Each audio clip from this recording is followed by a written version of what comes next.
एक सवाल है जिसका जवाब देने की कोशिश करते हैं हम कि गणित कमज़ोर है क्या करें, हमारी गणित कमज़ोर है। ठीक है, गणित कमज़ोर है क्या करें। देखो इस चीज़ का कोई इलाज नहीं है क्योंकि कोई बीमारी नहीं है। अगर तुम्हारी मैथ वीक है, देखो तुम्हें बहुत जगह ट्रिक्स मिल जाएंगी।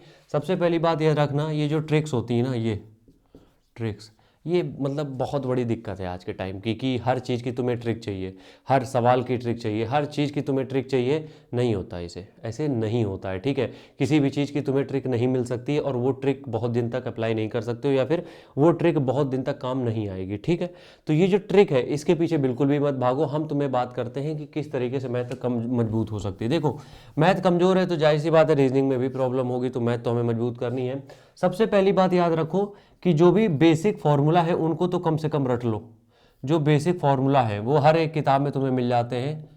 किसी भी चीज़ के बेसिक जो फार्मूलाज होते हैं उनको तो तुम्हें पता होना चाहिए, वो तुम्हें रटे होने चाहिए। ठीक है, वर्गमूल, ठीक है, घनमूल, वर्ग, घन, ये सब जो बेसिक सी चीज़ें हैं ये तुम्हें आनी चाहिए। ये बेसिक सी चीज़ें हैं जिनको तुम रट्टा मार के भी कर सकते हो। इनमें बहुत तुम्हें कैलकुलेशन से भी हो जाता है, बट जितनी तुम्हें ज़रूरत है उसमें रट्टा मार के भी काम चल जाएगा। दो चीज़ें हो गई।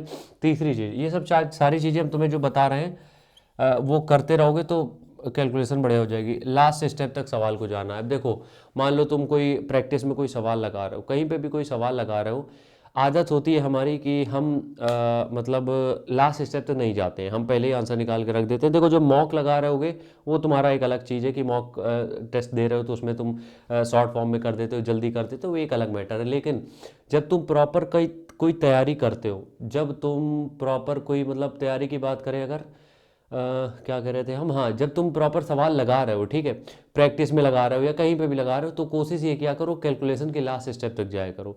ये नहीं कि ऊपर की दो कैलकुलेशन करी, नीचे का आंसर तुम्हें समझ में आ गया लिख दिया, नहीं, उसको सॉल्व करो कि हुआ कैसे ये। ऐसे सॉल्व करने से क्या होगा, तुम्हारी जो कैलकुलेशन पावर है वो बढ़ेगी, स्पीड बढ़ेगी। इसमें ये जो स्पीड बढ़ा रही है इसमें कोई टिप्स और ट्रिक्स काम नहीं आती है, तो तुम्हें आखिरी लाइन तक जाना ही पड़ेगा। ठीक है बात, चलो आगे बढ़ते। ये तुम चले गए आखिरी लाइन तक। चौथी चीज़ है जो आखिरी है, प्रैक्टिस। यकीन मानो तुम्हारी मैथ कितनी भी कमज़ोर हो, ठीक है, कितनी भी कमज़ोर हो, तुमने 1000 सवाल लगा लिए उसके बाद कमज़ोर नहीं रहेगी।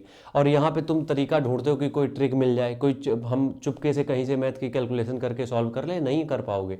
जो भी तुम्हें ट्रिक्स बना रहे हैं तुम्हें बस बेवकूफ़ बना रहे हैं और कुछ नहीं, कुछ नहीं होगा उससे। टिप्स ट्रिक्स ये सब हज़ारों बथेरी पड़ी है यार यूट्यूब में, किसको किसको तुम फॉलो करोगे, नहीं होना है कुछ। तो इससे अच्छा यही है, टिप्स ट्रिक्स इन सब के पीछे मत भागो। सिंपल सी चीज़ तुम बस फॉलो करो कि सवाल की आखिरी तह तक जाओ। और दूसरी चीज़ यहाँ पे ये है कि जब भी सवाल लगा रहे हो तो नंबर्स ऑफ क्वेश्चंस लगाया करो, एक दो में ना रुक जाओ, हजारों क्वेश्चन लगा डालो, देखें कैसे कमजोर रह जाती है। तो प्रैक्टिस जितनी कर ले जाओगे मैथ उतनी मजबूत हो जाएगी, कोई ट्रिक काम नहीं आएगी। और ट्रिक के चक्कर में पड़े मत रहना। राम राम।